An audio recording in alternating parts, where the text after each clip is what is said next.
Cosma, bonjour. Bonjour Johan. Tout d'abord, merci de participer à cette émission. Tout d'abord, est-ce que vous pouvez justement parler un petit peu de ce que vous faites actuellement? Oui, bien sûr.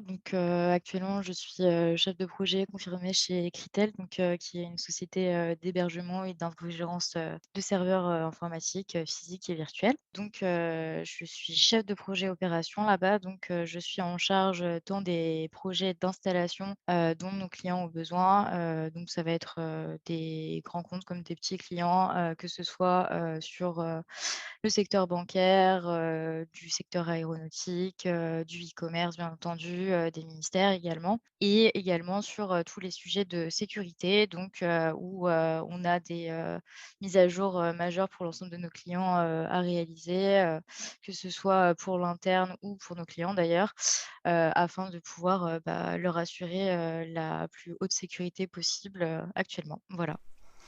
D'accord, donc c'est quand même un poste, on va dire, à haute responsabilité, avec beaucoup de paramètres et de parties prenantes et peut-être de projets qui gravitent ensemble.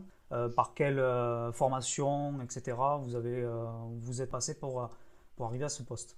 Alors moi j'ai un parcours qui est plutôt, dit atypique anciennement. Aujourd'hui, je pense que c'est un parcours, plutôt normal dans le sens où, on est beaucoup à vouloir se découvrir. Tout d'abord, j'ai fait un BTS, de commerce international à référentiel européen, qui avait une composante majeure, sur, de la logistique, du management interculturel, de la négociation je me suis rendu compte que, la composante logistique qui était, la majeure, de ce diplôme-là, était pas forcément ce qui me convenait pour, la suite, de mes études. J'ai décidé de partir sur un parcours plus général. J'ai intégré, l'ISC Paris par la suite, que j'ai dû, malheureusement arrêter parce que, j'ai eu des soucis de santé 1 an plus tard, j'ai décidé de reprendre mes études j'ai intégré le CNAM, en licence, droit, économie, gestion, gestion des organisations spécialité, chefferie de projet j'étais en alternance. C'est là que j'ai, pratiqué ma première expérience en tant que chef de projet. J'étais chez, Collins Aerospace j'avais 2 projets, majeurs.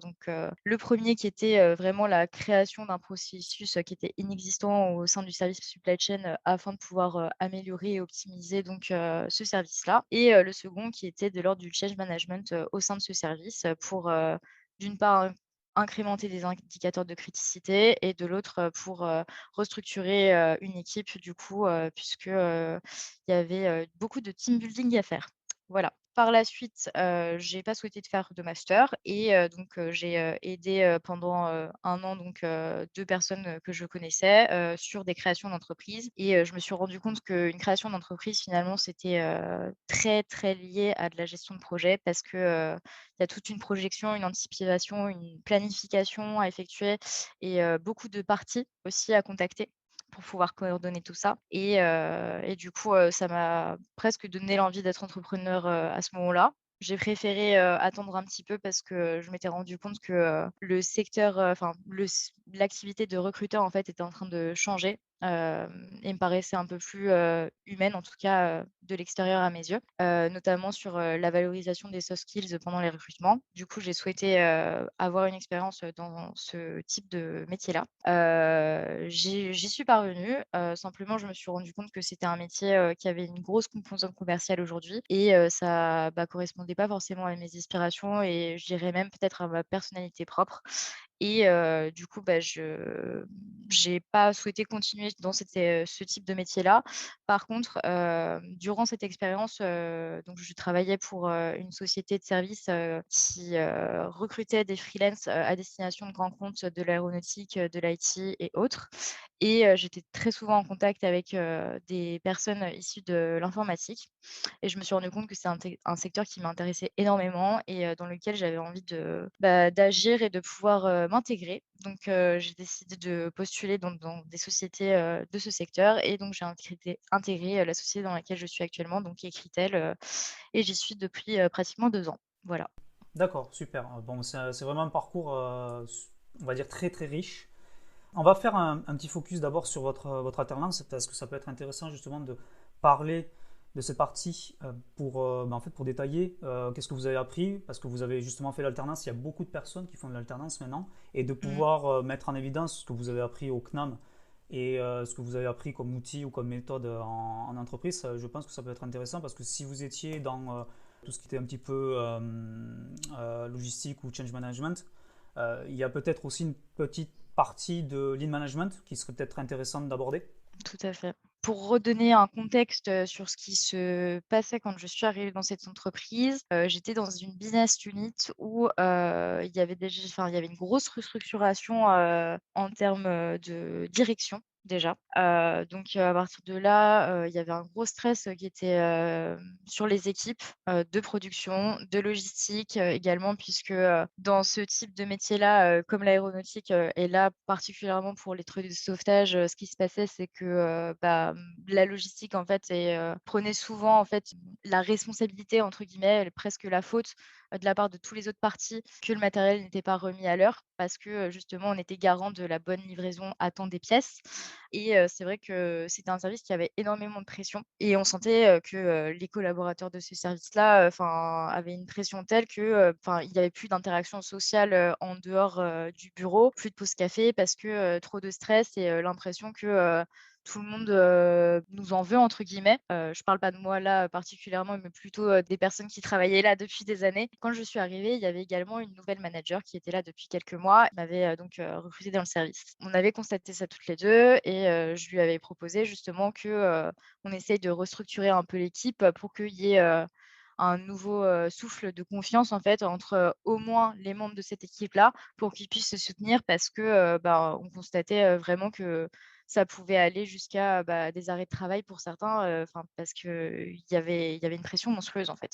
Au départ, ce qu'on a décidé de faire, c'est d'abord d'interviewer, en fait, chaque personne de l'équipe pour essayer de comprendre, en fait, quels étaient les enjeux de leur métier, quelle pression ils subissaient au quotidien. Est-ce qu'ils avaient des solutions en tête aujourd'hui ou pas? Parce que souvent, la solution vient des concernés directement et pas de personnes, qui vont, mener le projet. Ça, c'est quelque chose, enfin, je pense que c'est une des premières choses que j'ai apprises.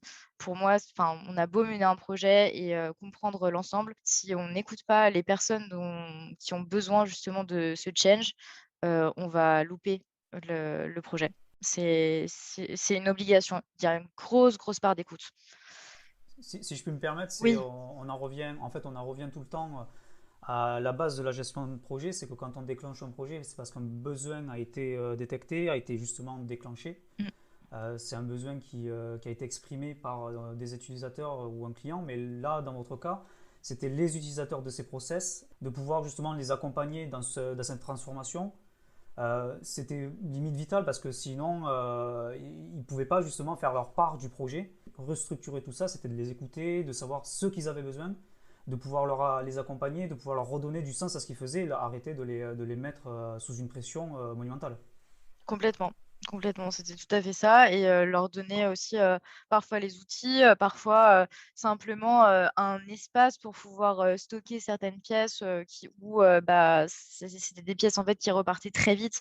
Il y avait pas d'organisation à ce niveau-là et ça a été tout bête, mais pour une personne, ça a été, moi, j'ai besoin d'une armoire, en fait. J'ai besoin d'une armoire avec une clé, de pouvoir, d'entreposer, ces pièces-là pour pouvoir les renvoyer, en temps et en heure, sans savoir me poser la question, «Est-ce que, il est toujours dans ma business unit, cet équipement-là, ou est-ce qu'il est parti au magasin qui est complètement de l'autre côté du bâtiment?» C'est des choses, parfois toutes bêtes, mais qui pèsent, énormément sur le quotidien des personnes quand ça fait, déjà 10, 15 ans qu'elles sont là et ça fait partie des choses où, j'ai essayé de mener, au mieux, en tout cas, tous les besoins, qui m'avaient remontés et à l'issue de ça, du coup, j'ai présenté donc à la manager du service, tous les besoins remontés, ce qui, nous semblait aujourd'hui, le plus important. Comment on pouvait quantifier ça? Parce que mener un projet de change management, c'est important certes, mais il faut savoir aussi montrer, par des chiffres, par des KPI en fait, à la direction, qui chapeaute en fait ce service-là, que ça a du sens, que ça a une valeur ajoutée aujourd'hui de passer du temps dessus. Ça aussi, ça fait partie des choses, en tout cas sur, une entreprise avec cette échelle-là, puisqu'on était plus de 22 000 dans le monde, c'était important de pouvoir, rendre des comptes et montrer par A plus B que c'était important qu'on y passe du temps, voire, qu'on fasse, un workshop, de plusieurs jours avec, l'ensemble de l'équipe, qui était quand même composée de 8 personnes et de bloquer pendant 3 jours, peut-être, notre service, pour ça. D'accord, Ça faisait partie des choses où, on n'avait, pas d'autre choix que de pouvoir, «prouver» entre guillemets, voilà. d'accord. Donc du coup, on peut vraiment comparer ça, en fait, une analyse de l'existant. Complètement, c'est tout à fait ça. Et grâce à ça, vous avez pu en fait, déterminer certains objectifs grâce au KPI. Oui, tout à fait. Alors, notamment sur, l'indicateur de criticité, qui a été créé à l'issue de ça parce que, on s'était rendu compte que certains collaborateurs, considéraient en fait que la livraison d'un équipement pouvait être critique, mais comme ils n'avaient pas forcément la dimension technique, ça ne l'était pas forcément et du coup, on a initié plusieurs workshops également avec, des personnes, de l'atelier ou de l'ordonnancement, justement pour pouvoir, échanger avec elles et se rendre compte vraiment de qu'est-ce qui était la priorité pour eux, comment on pouvait communiquer de façon fluide pour faire en sorte que, le service logistique ait l'information et que du coup on puisse, reporter ça, à l'intérieur, de notre tableau de KPI et pouvoir se dire: «Bon, voilà, cet élément-là, il est critique, il va falloir qu'on appelle notre fournisseur, qu'on fasse, une conf call avec lui, qu'on organise peut-être un atelier, qu'on fasse une visite chez lui, pour pouvoir, solutionner le problème, qu'on mette en place peut-être un plan de qualité de service aussi ou un plan de qualité, fournisseur éventuellement». Ça a été, tout ce chantier-là qui a été mené en parallèle, qui a permis, quand même des améliorations sur, la gestion, du service et surtout sur son fonctionnement, pour pouvoir, aboutir à une production à l'heure, en fait, finalement. Parce que c'était surtout ça, l'objectif, c'était de pouvoir se dire: on va pouvoir, optimiser la performance de la production et du livrable, à notre client de façon, plus efficace, quoi. D'accord.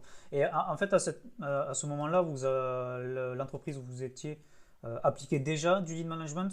Ça existait déjà, simplement, c'était pas complètement appliqué. En tout cas sur, ce service-là, les gens n'étaient pas forcément complètement formés au départ et comme on l'avait constaté, avec, donc la manager du service, on s'était dit qu'il fallait peut-être, le faire pas forcément de façon théorique parce que l'avantage qu'on avait pour le coup, c'était qu'on avait énormément de documentation sur, tout ce qui pouvait être, lean management, Six Sigma, des CIPOC, enfin vraiment énormément d'outils qui peuvent aider justement à la performance. Mais s'il y a pas de compréhension derrière, sur, le concret, ça peut pas être appliqué correctement ou ça peut pas être appliqué du tout d'ailleurs et c'est pour ça qu'on s'est dit que le plus simple, c'était peut-être justement que chaque partie qui intervenait sur, la chaîne de livrables puisse communiquer ensemble pour se dire: «Voilà, aujourd'hui, moi, c'est ça ma priorité, moi, c'est ça ma priorité, moi, c'est ça ma priorité» et qu'à partir de là, le service logistique puisse se dire: «OK, en fait, finalement, moi, ce que je pensais important, c'est pas forcément ça dans les faits. Il va falloir que je réajuste mes indicateurs de criticité». D'accord. Voilà. Vous avez réussi en fait un petit peu à pondérer en fait, les priorités qu'il fallait mettre en place dans l'activité quotidienne des acteurs de cette partie logistique. Tout à fait, c'est ça. D'accord. Vous avez mixé un petit peu Lean Six Sigma, oui, le Lean Management et le Six Sigma?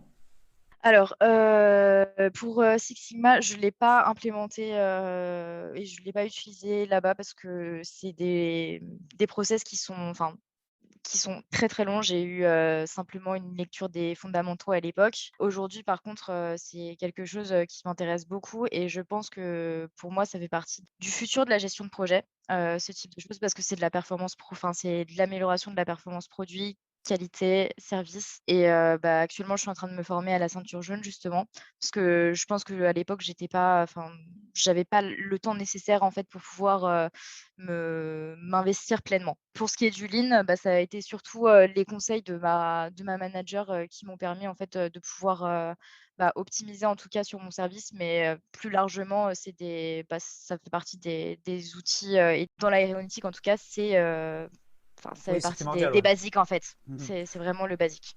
Oui, parce que là, en fait, on est vraiment dans un environnement de production et ces deux outils, ces deux méthodes, que ce soit le Lean Management ou le Six Sigma, en fait, quand c'est combiné, c'est vraiment complémentaire et ça peut donner beaucoup, beaucoup de bonnes choses. D'ailleurs, moi, c'est quelque chose que j'ai appris, en arrivant, dans ma nouvelle société, c'est que, il y a un Lean IT qui est apparu, une dizaine d'années plus tard après, le 1er Lean qui était vraiment, dédié, au secteur industriel. Donc ça a commencé à bouger sur d'autres secteurs et c'est pour ça que Sigma, enfin, en tout cas à ma connaissance, j'ai pas encore entendu parler d'un Sigma appliqué sur, le secteur informatique. C'est pour ça que je me suis dit que ça pouvait être intéressant de pouvoir, me former pleinement pour, essayer de l'implémenter au sein de ma société parce que, ça me semble, applicable en fait à tout secteur. Même si c'est du service, il y a quand même un produit qui est derrière, enfin il y a une qualité qui est attendue de la part des clients et qui est de plus en plus haute aujourd'hui, compte tenu, des changements de vie de chacun et c'est pour cette raison que, je pense que, bah, Sigma, deviendra enfin le lean, comme il a été dans les années, 2010, 2000. Oui, parce qu'on rappelle quand même que Sigma, c'est vraiment pour optimiser un petit peu les process, pas forcément Oui, pour tout éliminer, hein, mais vraiment, à contrario en fait du Lean Management qui lui élimine tout ce qui est sans valeur, alors que le Sigma, c'est vraiment pour optimiser les process, pour essayer de gagner du temps, d'être beaucoup plus effectif, tout en essayant de conserver l'ensemble d'un process. Est-ce que vous pouvez nous décrire un petit peu comment ça, en fait, comment marche un petit peu cet outil? et du coup, enfin, à la base, en fait, Sigma, c'est vraiment une méthode, enfin, effectivement, qui se combine au lean management et c'est de l'optimisation, optimale des processus. Alors ça va passer parfois par, enfin, il y a toujours le principe, du service, en fait, orienté sur, la perception, du client par rapport au service, ou au produit qu'on va lui livrer et donc du coup, on essaie de voir, quels sont les avantages qu'aujourd'hui, on a mis en place et qui conviennent aux clients. Enfin, en fait, il y a un peu une, perception de design thinking derrière, en fait. Parce qu'on se met vraiment à la place du client, en fait et on essaye vraiment de penser comme le client. Je vais rebondir sur complètement autre chose, je vais passer un peu du coq à l'âne. Mais typiquement, on avait des cours, de zone de chalandise quand on était en école de commerce et ça me fait beaucoup penser à ça. C'est que, souvent quand, on est avec, un chef de rayon, le chef de rayon va passer dans le rayon en essayant de regarder, bon, bah, voilà, là j'ai, mes produits, qui me font plus de marge qui sont au milieu de mon rayon, ceux qui sont les plus chers qui sont en haut, ceux qui sont, en éco plus, en bas. Du coup, bah, c'est un peu la même chose, c'est vraiment se mettre à la place du client et se dire: «Comment mon client il a envie d'acheter? Qu'est-ce que le plus grand nombre aussi parmi mes clients attendent de moi?» Donc ça va passer aussi par, de la quantification justement des besoins clients, donc par, les remontées de satisfaction, par les remontées de copil, de comité de pilotage qu'il peut y avoir en gestion de projet justement avec les clients, chaque trimestre où, on fait un état des lieux sur, bah, notre performance, la satisfaction qu'il en ressent, qu'est-ce qu'il a envie qu'on améliore et pouvoir, toutes ces informations, les compiler et pouvoir se dire: «Bah, voilà, aujourd'hui, on a tel élément bloquant à partir des matrices de risque qu'on pourrait, mettre en place». Bah, ça permettrait, en fait, de pouvoir, éviter, certains goulots d'étranglement et du coup, bah, peut-être, passer par, bah, la fameuse technique, des arêtes de poisson et éventuellement créer des Kanban, en fait. Ouais. Mhm. Oui, les arrêts de poisson, c'est Ishikawa. Oui, tout à fait. Ouais. Est-ce que par exemple dans le Six Sigma ou dans tout ce qui est justement lean management, ça vous permet de concevoir un produit?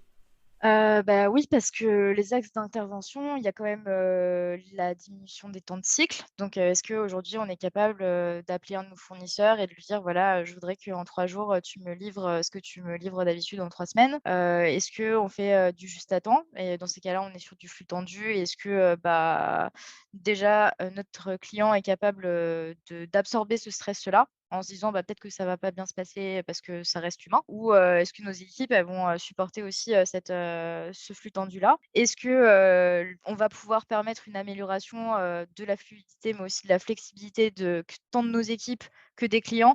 C'est des questions à se poser, mais par rapport à justement enfin, je pense que c'est des entreprises qui doivent avoir déjà une, vision, de leurs clients assez, ancienne dans le sens où je pense qu'il faut au moins 20 ans pour se rendre compte que de voilà, mon client aujourd'hui, il attend ça de moi, C'est ça. Mhm. il a envie de ça, il a pas envie de ça, et il est flex ou pas de telle ou telle façon, que je lui livre quelque chose en retard, ça ne le dérange pas. Par contre, que ce soit mal fait, c'est plus important pour lui. La date, c'est pas vraiment un problème ou à contrario, bah, ce type de clients-là, ils sont très à cheval sur les dates. Par contre, au final, au niveau du livrable, on nous en demande, pas tant au niveau de la qualité.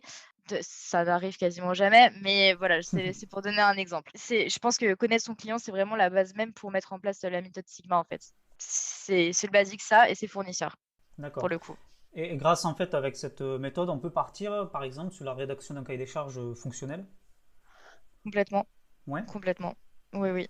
Et est-ce qu'on peut justement, grâce à ça, avoir des outils qui permettent de découper en fait le produit en termes de fonctionnalités et de services à rendre? Et on pourrait, parce que par exemple, tout ce qui va être défaut que nous remontent les clients, bah, on est capable de le quantifier et pouvoir se dire, bon, bah voilà, là, j'ai eu sur tant de machines que j'ai vendues, j'en ai eu 6 sur 10 000 qui étaient mal rendues. Dire le pourquoi c'est arrivé, comment faire pour que ça n'arrive plus et pouvoir élaborer la solution de mise en place. Et ensuite, vous êtes passé justement un petit peu du côté freelance Oui, et vous avez aidé en fait en tant qu'indépendant à créer une entreprise, c'est ça? tout à fait. Est-ce que vous pouvez nous expliquer un petit peu comment vous avez pu en fait tirer un maximum de vos expériences pour pouvoir aider cette personne à créer cette entreprise? Bien sûr, donc comme je l'avais dit précédemment, ma formation donc au CNAM, c'était sur la gestion d'organisation PME-PMI, donc de la gestion, d'organisation d'entreprises, petites et moyennes entreprises et je m'étais posé la question justement de savoir si, je déciderais ou pas de la créer, maintenant ou pas. Moi, aujourd'hui, je me rends compte que je me sens toujours pas encore prête. Peut-être que ça arrivera un jour, mais en tout cas, j'avais pas encore, le courage, je pense, pour le coup, c'est du courage, de le faire. Du coup, j'avais, une connaissance à l'époque, qui, passait un concours, entrepreneurial pour obtenir des fonds, par rapport à une idée de société qu'il avait.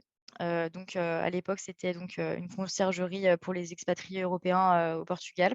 Il avait tout son projet et il m'a demandé donc, de l'aider justement déjà à pouvoir, planifier la façon dont, il projetait, le fonctionnement de son entreprise, la façon dont il pouvait, quantifier la qualité également, de son service. On a revu également, l'offre, complète de son service parce que, c'était, pas forcément, orienté client justement en fait, tout bêtement.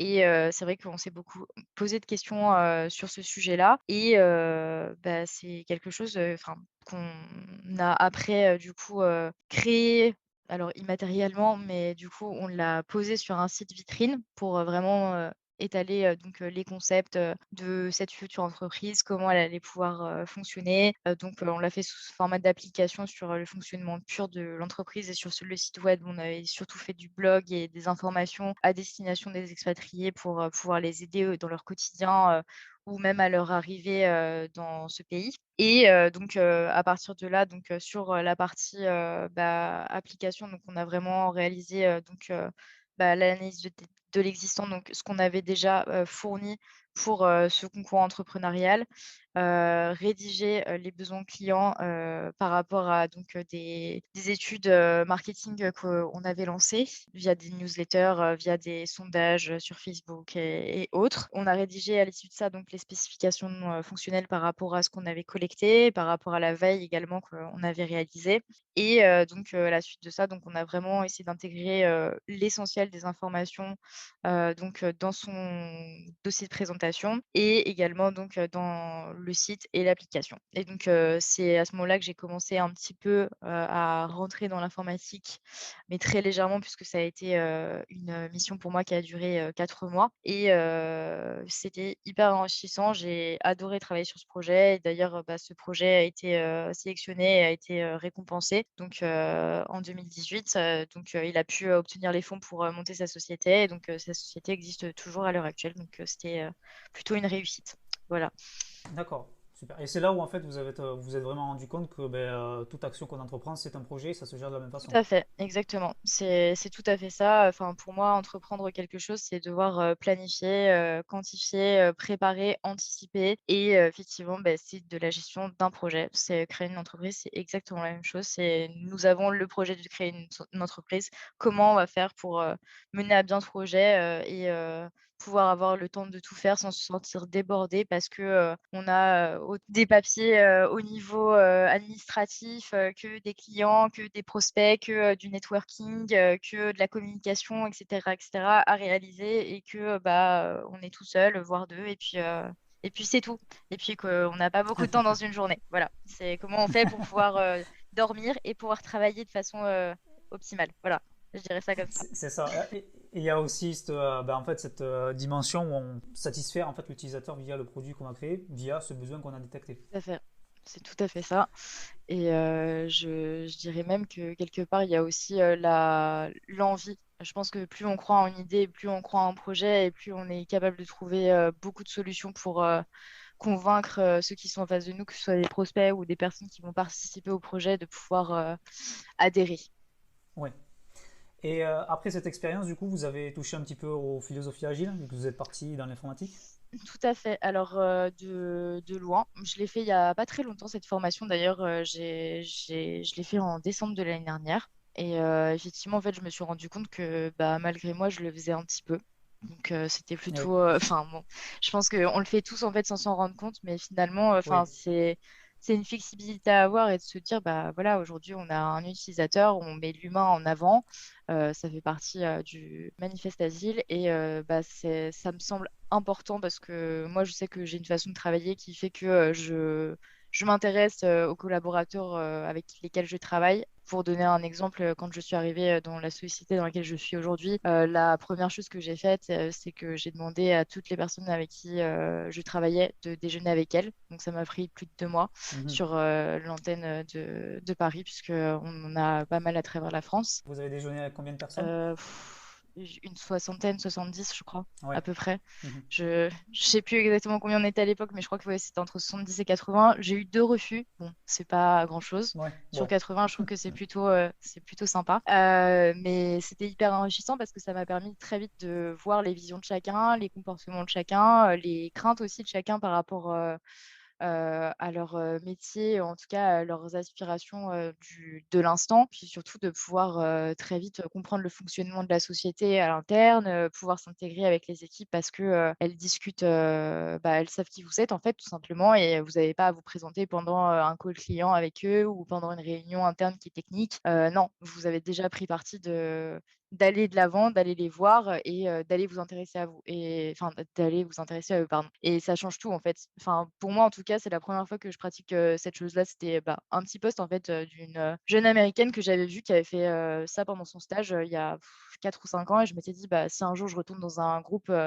de moyenne à grande taille, bah, je le ferai». Du coup, je l'ai fait et ça m'a beaucoup servi parce que, du coup, maintenant, quand je manage des projets en interne, c'est beaucoup plus simple parce que je sais, j'irai pas comment convaincre les autres, j'irai pas jusque-là, mais en tout cas, je sais, quelles pourraient être les craintes de chacun, comment, pouvoir, rassurer ceux qui en ont besoin, recadrer ceux qui en ont besoin aussi parce que, ça fait partie de la gestion de projet.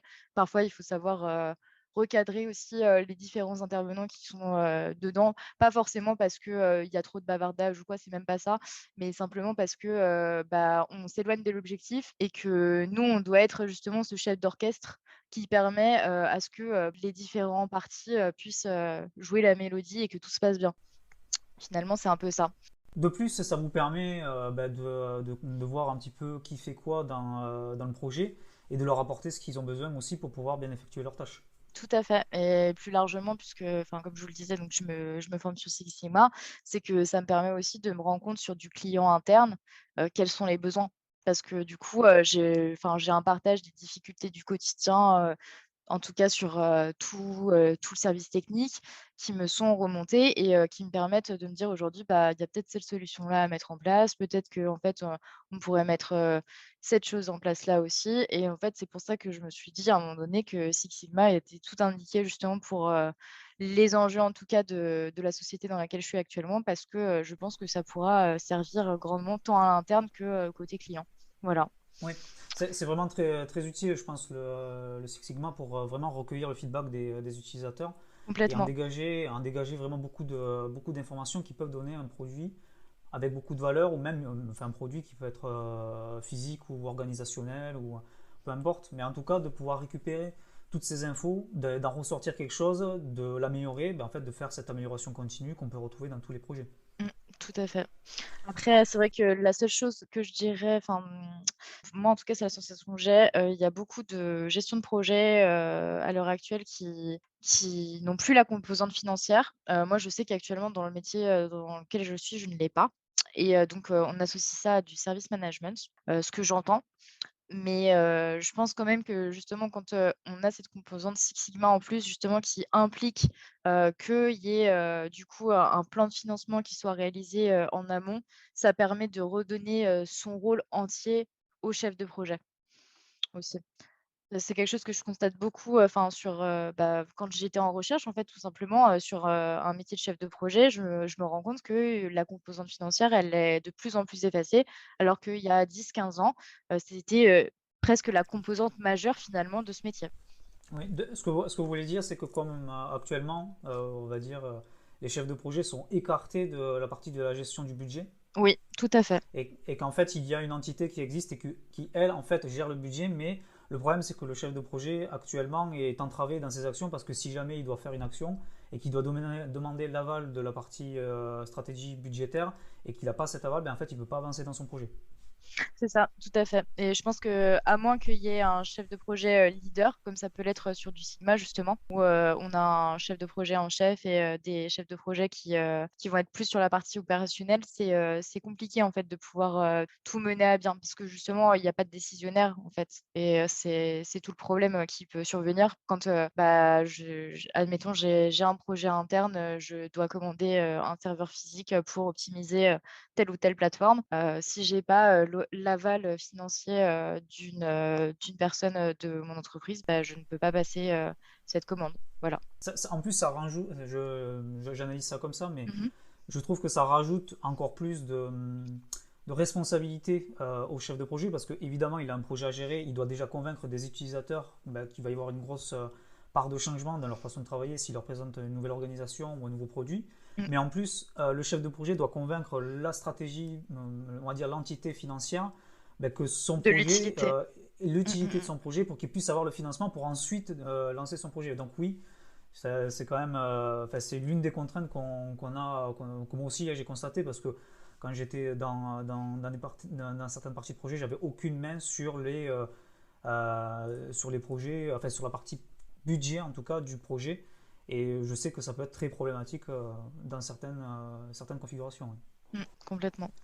Est-ce que vous pouvez revenir un petit peu sur le fonctionnement global de votre entreprise actuelle, voilà, les services qu'elle rend, son activité, son marché, ses clients?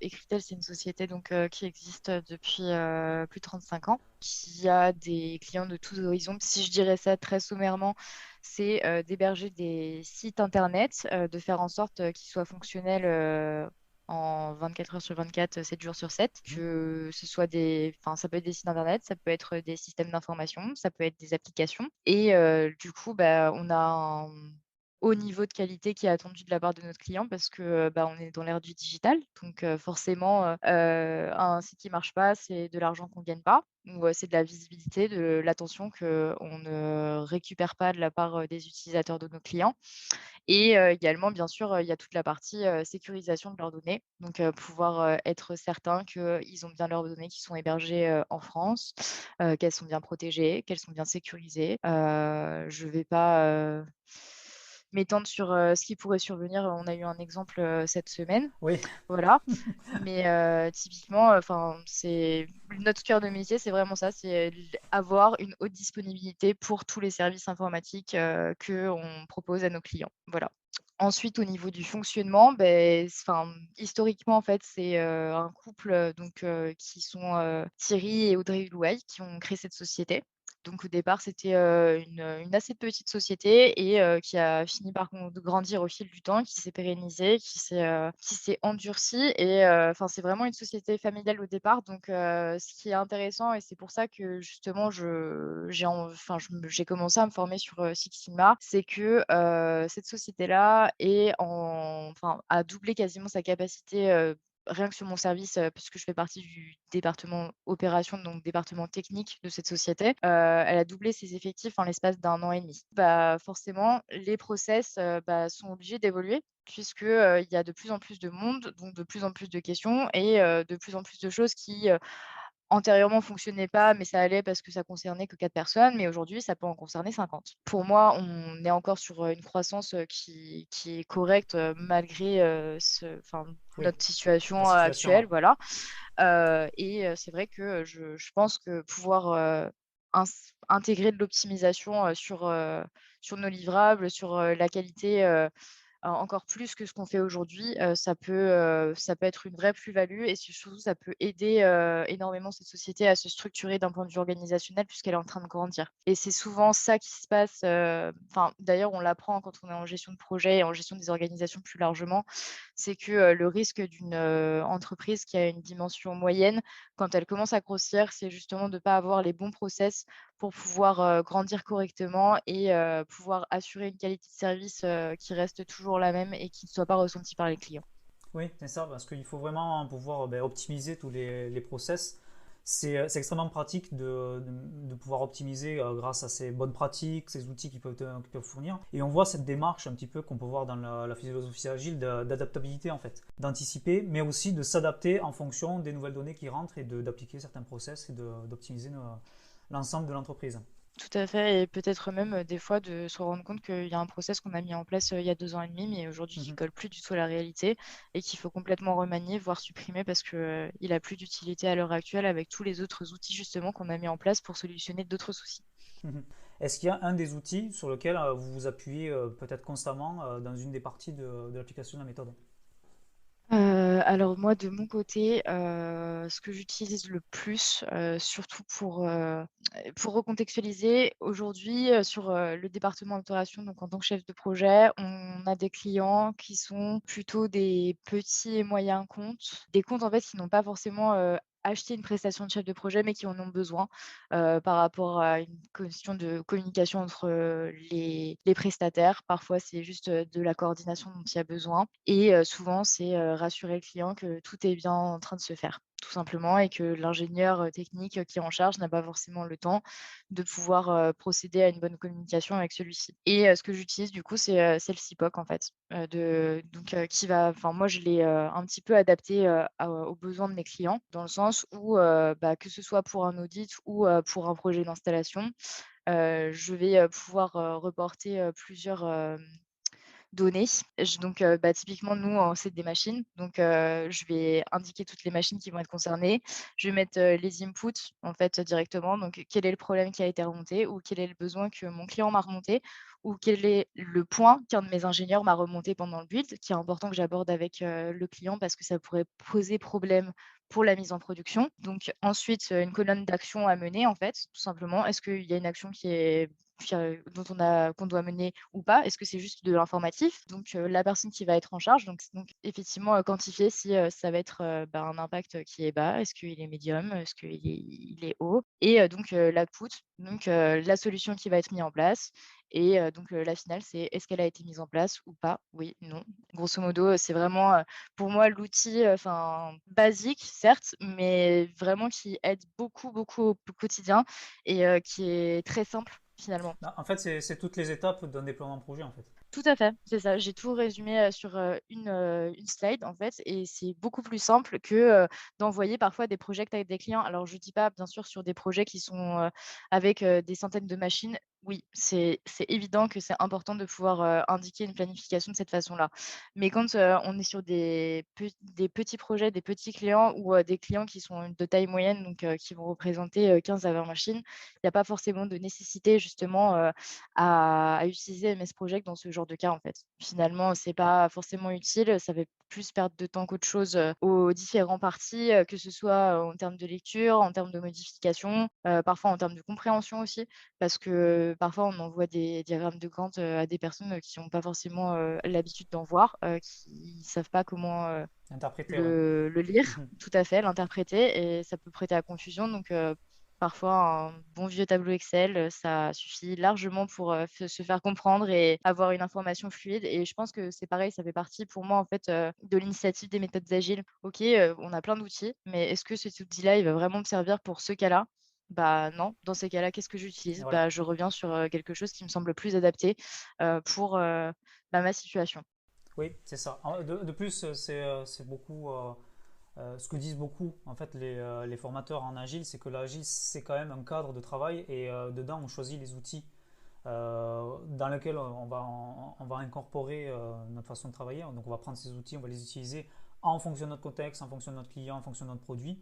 Mais en tout cas, c'est juste une philosophie de travail. Et ben, oui, comme vous dites très bien, je pense qu'il faut prendre l'outil en fonction du contexte et l'appliquer au bon produit, au bon tout à client fait. et à la bonne situation. Est-ce que vous pouvez, par exemple, faire une comparaison avec l'outil que vous venez de décrire à un petit peu la méthode en cascade? Oui, bah, typiquement pour la méthode en cascade, on va avoir beaucoup plus de détails puisqu'en fait, chaque action va être interdépendante les unes entre les autres parfois. Du coup, bah, si par exemple mon action A, elle dépend de mon action C et que mon action C, elle est en retard de 10 jours, bah, finalement, mon action A, je l'ai toujours pas commencé. Et est-ce que j'avais vraiment besoin finalement de commencer mon action A sans la C? C'est ça en fait. Est-ce qu'on a bien, vérifié qu'il y avait vraiment un intérêt A ou est-ce que peut-être que dans mon A, j'aurais pu commencer l'action A1, A2, A3 et qu'en fait, il y avait que la A5, enfin A4 et A5 qui étaient nécessaires, d'avoir la C réalisée. Ça, c'est pareil, c'est pour ça que l'agile est intéressant justement. C'est qu'aujourd'hui, on peut commencer à pouvoir anticiper certaines choses à faire et de se dire: «Bon, voilà, ça, on l'a déjà fait, OK, est-ce qu'on a vraiment besoin d'autre chose pour pouvoir, réaliser les prochaines? Ou, est-ce que, bah, on peut commencer par, l'action qui est écrite à la fin et puis, continuer genre, sur, celle du début?» En fait, c'est ça qui bah, c'est la flexibilité qui est propre à l'agile, en fait. Alors après, ça peut avoir, ses inconvénients parce que, dans ces enfin, il y a certaines personnes qui ressentent ça comme, une espèce de désorganisation. Je pense que dans certaines situations, la méthode en cascade est nécessaire pour éviter de se perdre, ça c'est clair. Et c'est toujours pareil, dans d'autres, il n'y a pas de nécessité à complexifier en fait, ce qui est demandé et simplement rester sur, bah, une to do basique, ça suffit largement. Ça peut être intéressant d'avoir votre avis sur le fait de mixer les méthodes. Oui, ça peut. Je pense que ça peut. La seule chose, c'est que je pense que si je vois que j'ai une action, dans, bah, par exemple, le CIPOC, j'utilise souvent, qui va me demander, beaucoup d'étapes et qui va impliquer beaucoup de parties, auquel cas je vais utiliser une méthode de cascade. Parce que, pour ce point-là, je vais me rendre compte que, bah, je vais devoir appeler, 3 prestataires, que je vais devoir convier, 10 personnes, une réunion à 10 personnes, ça débouche pas toujours sur une décision, que, beh, forcément, est-ce que tout le monde a bien compris les enjeux? Quand, on a fait, le récap, par mail avant l'invitation, de la réunion? Est-ce que, chacun a bien fait un refresh? Est-ce que la personne qui est en charge de la réunion, en tout cas de sa coordination, a bien récapitulé au départ, ce qui devait être, discuté? Est-ce que mes intervenants, bah, ils se sont pas trop éloignés du sujet et du coup on n'a pas pris de décision? Que c'est une question financière? Et du coup, bah, ça va traîner pendant, des mois et des mois parce que, il faut une validation d'une personne qui est, N+4 et qui est à l'autre bout du monde, peut-être. Donc, auquel cas, je pense que c'est important de pouvoir, mixer les méthodes parce que sinon, effectivement, bah, le CIPOC n'avance pas et au final, la méthode en cascade peut être une solution justement, annexe quand, on se rend compte que, ce qu'on a considéré comme un objectif, comme un input, peut, découler, un certain nombre de tâches, qui requièrent, plus ou moins d'attention. Avec votre expérience, vous voyez comment on optimise en fait les process, comment on optimise un petit peu le déploiement de produits, voire même la conception d'un nouveau produit, et on sait vers quelle direction on se dirige. Comment vous voyez la gestion de projet dans quelques temps, notamment avec l'amélioration des process, mais ils sont déjà améliorés au maximum à 100%. Comment vous voyez justement ce déploiement de projet avec l'optimisation des process, etc. Bah, je pense que comme Lean a eu son heure de gloire, il y a une quinzaine d'années et que Sigma, a repris le pas en se combinant, bah, à un moment donné, Lean va revenir. Il faudra refaire le ménage. Pour moi, ça va être ça. On va devoir refaire le ménage parce qu'il y en aura trop et qu'on se sera perdu dans trop d'optimisation peut-être. Ça, c'est possible. Comme vous dites, éliminer tout ce qui est sans valeur et inutile. Tout à fait, c'est ça. Je pense que enfin, c'est un peu, le cycle de destruction, créatrice qu'on apprend en économie et je pense que les processus, c'est un peu la même chose. On les crée parce qu'on a un besoin à l'instant T, on se rend compte que ça évolue, on va essayer de l'optimiser parce qu'il est trop compliqué. On l'aura optimisé et puis on sera rendu compte qu'il manquera une chose et puis en fait notre besoin il va complètement changer donc on va devoir le refaire, enfin ça n'arrête jamais. Oui, c'est un peu le cycle vie d'un projet en fait, hein, avec Oui, le lancement, la croissance, la maturité, puis le déclin, hein. Soit c'est le tout à déclin fait. complet, on le détruit, on le remplace, soit c'est on l'améliore, mais au bout d'un moment, on ne peut plus améliorer, quoi. Mmh mh. Complètement. Et dans la partie informatique, vous voyez comment la gestion de projet, vers quelle direction elle va aller, notamment sur la partie optimisation.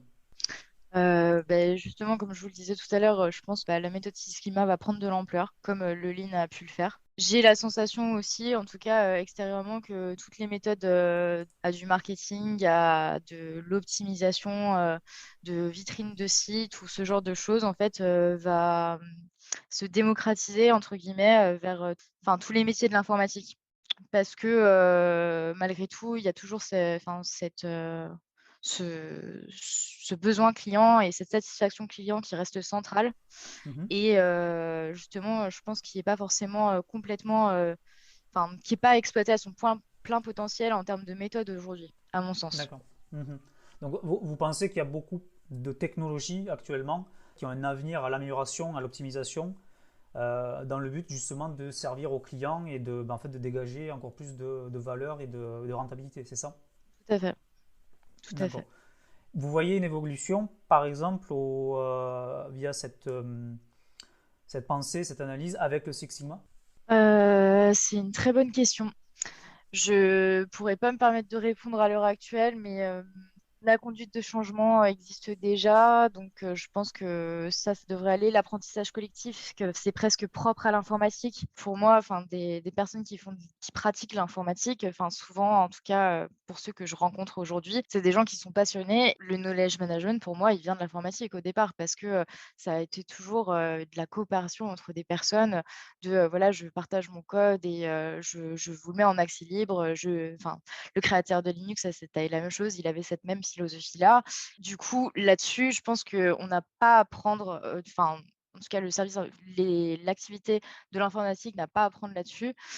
Peut-être éventuellement sur, la partie, communication, des documentations techniques, peut-être qu'il y a des choses encore à optimiser et que Six Sigma là-dessus peut apporter. Ça, je pense que oui, clairement. Et après sur, le périmètre du projet, ça c'est des choses où c'est pareil, enfin, on a les méthodes Scrum qui sont apparues, les méthodes agiles qui sont déjà utilisées par, par les activités informatiques, donc je pense pas, en tout cas, ça peut être optimisé, mais je crois pas en tout cas que ça apporterait plus. Mais moi, c'est vraiment sur la partie performance, produit, qualité, livrable, enfin où, je pense qu'il y a Mhm. une vraie plus-value, de Six Sigma. Là-dessus, je j'en ai aucun doute. Justement, peut-être dans la partie où, en fin de sprint, où on leur montre un petit peu le produit, et bien en fait, on peut peut-être appliquer certaines parties du Six Sigma avec le recueil justement des besoins, avec certaines parties qui peuvent être améliorées. Et là, on peut peut-être appliquer certains outils du Six Sigma dans l'amélioration du produit. Tout à fait, exactement Mhm. et recréer des releases et utiliser Sigma dans les releases. Ouais, ouais, je pense que ouais, ça peut être intéressant. Ouais. Mmh. Pour finir, est-ce que vous avez peut-être une vidéo qui vous a marqué, ou peut-être un livre, ou une conférence que vous avez vue, un outil, une méthode? Alors il y en a 2, du coup 2 livres, parce que je suis plus lecture que vidéo en ce moment. Du coup, il y a le livre Start, with Why de Simon Sinek, qui, en fait, pose le postulat de quand on crée une entreprise, en fait, commencer par pourquoi et qui cite, plusieurs exemples justement où, il y a eu une remise en question, et de la part de différentes personnes qui ont eu, des success stories en fait, d'entreprise et ce que j'ai trouvé intéressant là-dedans, c'est qu'il y a toujours cette question qui revient, c'est, de garder en tête, le pourquoi et il y a une espèce de petite méthode à l'intérieur que je trouvais, plutôt intéressante que je laisserai, découvrir à ceux qui le souhaiteront et celles qui le souhaiteront et du coup, le second, c'est, «Les vertus de l'échec» de Charles Pépin, qui parle aussi d'entrepreneurs, mais qui là, parle des échecs qu'ils ont rencontrés avant de parvenir à créer leur entreprise et ça, c'est quelque chose aussi que je voulais souligner, c'est qu'un échec de projet, c'est pas du tout quelque chose de négatif. C'est parce qu'à un moment donné, soit il y avait quelque chose à apprendre de la part du chef de projet, soit il y avait quelque chose à apprendre de la part des autres concernés, peut-être un manque d'écoute, un manque de compréhension et ça, c'est quelque chose aussi que je voulais pouvoir, transmettre dans le sens où, aujourd'hui, on est, effectivement dans une ère où, on parle beaucoup de performance, d'optimisation, mais on ne prend pas le temps, en fait, de se dire: «Voilà, là, j'ai fait une erreur. Qu'est-ce qui s'est passé, en fait, pour que, je ne réussisse pas, en fait, à mener à bien, le projet?» Par exemple, pourquoi on n'a pas livré à l'heure, en fait? Est-ce que c'est, parce que j'ai pas, enfin, fait ma demande, de commandes à temps et que du coup mon équipement il est arrivé à l'heure et que enfin pas à l'heure pardon et que ça a provoqué, une installation, plus tardive, que, c'est parce que, il y a pas enfin il y a un problème, dans mon service, enfin ou dans le service de mon fournisseur. Enfin voilà et ça c'est pareil, je pense que c'est intéressant parce que ça permet de recentrer aussi le sujet sur, les goulons d'étranglement en fait qui peuvent survenir durant un projet. Je trouve que ça donne, une vision d'ensemble en fait pour, se poser les bonnes questions et se dire: «Bah, comment je fais aujourd'hui par rapport aux différents goulots d'étranglement que je rencontre dans mes projets pour, trouver des solutions?» Parce que pour moi, Ouais. c'est ça en fait la gestion de projet finalement, c'est, on va avoir plein de problèmes et puis on va trouver que des solutions. Bah, moi, c'est ce que j'aime en fait, voilà, Oui, c'est trouver des solutions. c'est ça. Ouais, ben, pour rebondir sur ce que vous venez de dire, moi je commence toujours mes cours par qu'est-ce que c'est un projet? Ben, un projet, c'est partir d'un point A, un problème, pour Mmh, arriver à un point B, une solution ou des solutions. Et le ouais, milieu, en fait, c'est ce qu'on appelle la gestion de projet. mmh, Et une part importante de ce que vous avez dit aussi, c'est au moment donné, on se demande, mais si jamais un projet, quand un projet se termine et qu'il est, on va dire, un échec, il oui, faut se poser la question de savoir pourquoi. Et on peut oui, vraiment comparer ça à la clôture d'un projet en fait. C'est on se pose, le projet est fini et on fait un petit peu l'état des lieux, qu'est-ce qui a marché, qu'est-ce qui n'a pas marché, pour pouvoir se dire ben, la prochaine fois je partirai dans cette direction pour arriver à réussir mon projet. tout à fait. Et dernière petite chose, est-ce que vous avez un conseil à donner aux gens qui nous écoutent? Déjà l'échec, c'est pas une fin en soi, donc sachez que vous allez apprendre, donc c'est pas grave. Je pense que c'est la première chose et surtout, soyez curieux, posez des questions, n'hésitez pas à aller rencontrer des personnes, discuter avec, des personnes de vos différentes entreprises, dans lesquelles vous êtes pour, pouvoir, les écouter, comprendre quels sont leurs soucis. Si vous travaillez sur des projets internes, discuter avec eux, de leurs enjeux propres quand, ils sont avec des clients. Parce que, souvent, en fait, on se rend pas compte forcément des réalités, quotidiennes de chacun parce qu'on fait pas les mêmes métiers et justement, ça peut nous apporter beaucoup, sur, comment pouvoir, bien communiquer, avec, un maximum, de personnes, qui pourraient intervenir, de près ou de loin sur, le projet que vous êtes en train de gérer. Voilà, Émilie, merci beaucoup. je vous en prie, Rian.